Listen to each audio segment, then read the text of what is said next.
So this week I got a Facebook message from somebody who's planning a trip 2 years away, and they're trying to travel everywhere and do so many things in such a short period of time, and it was really good to be able to say, hey, maybe you could think of this, this, or this, and things like that.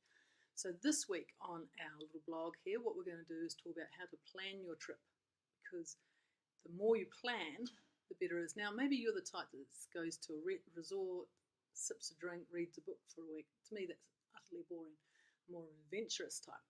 But if this is something that you're doing for the first time as a big bit, maybe overseas experience called OE or something like that, here's some tips. Okay, number one, decide how long you can be away for practically.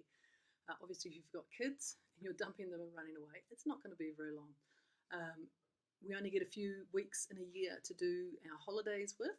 So have a look at when a holiday is more available, maybe Christmas time, but it's more expensive to travel, when there's public holidays, things like that, so you're not actually using all your work days.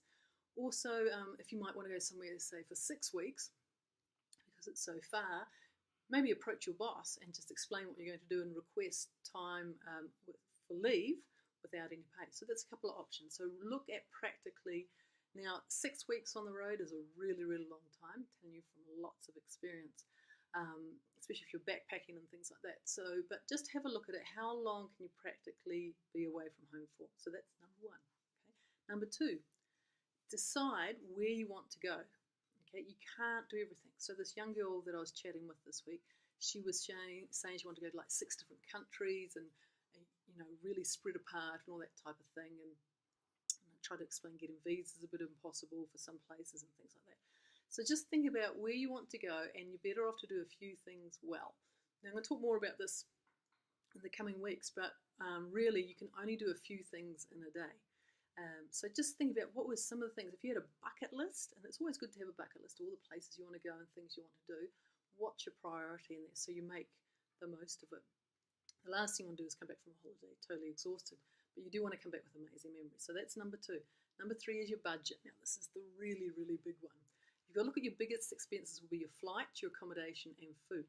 Now, if you're going to some places like Indonesia, Bali, and all that, the food is really, really cheap. So that's great. You go to some places and it's really expensive. But you have to put this in mind. Look at, you do have to eat. I remember many moons ago, my cousins would say that they go on a surfing holiday and live on 99-cent McDonald's burgers. Well, you can't even do that anymore. They're more like $8. So think about these things, list it down. What type of accommodation? Now, we'll talk more on accommodation in another blog, because really you're not spending a lot of time there, so why do you want to spend a lot of money? But there are some key principles there. Have a look at things like public transport. Perhaps it's a cheaper way to go than hiring a car. Hiring cars are really, really expensive, and I know because I've spent the last 2 days trying to find the best deal in the States for hiring cars. You look at insurance as well. You should get insurance. Now, as a New Zealander, I'm covered in Australia, not covered anywhere else. Obviously, I'm not going to get insurance when I travel to Aussie or New Zealand, even though I reside in Kenya. Insurance is very important, and we'll talk about that another time, about comprehensive insurance, your basic insurance, things like your IT gear and things like that. But you've got to put this into your budget. So budget is number three. Number four is savings. Even if you save $50 a fortnight and you have a special account that you do not, under any circumstances, touch, which is what we've done, you can actually save quite a bit, because we have these great ideas. And you don't want to put it on a credit card, because if you put everything on a credit card and then you kind of forget to pay it, then you're going to be having a holiday and then you're going to spend in the next year paying off that holiday, and then you'll need another one. So it's better off to save, and sacrifice. For us to travel to Africa, we never bought clothes. We already had clothes, so we weren't walking naked. We didn't go to the movies, didn't buy songs on iTunes or anything like that.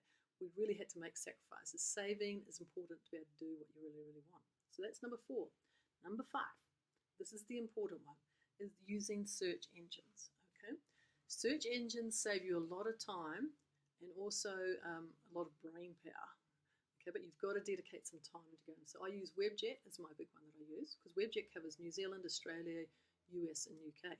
So I use that as a basis. There's good ones like, we use Travel Start within Kenya, and there's another good Sky Scanner. There's plenty of them, but you're better off there's not much difference.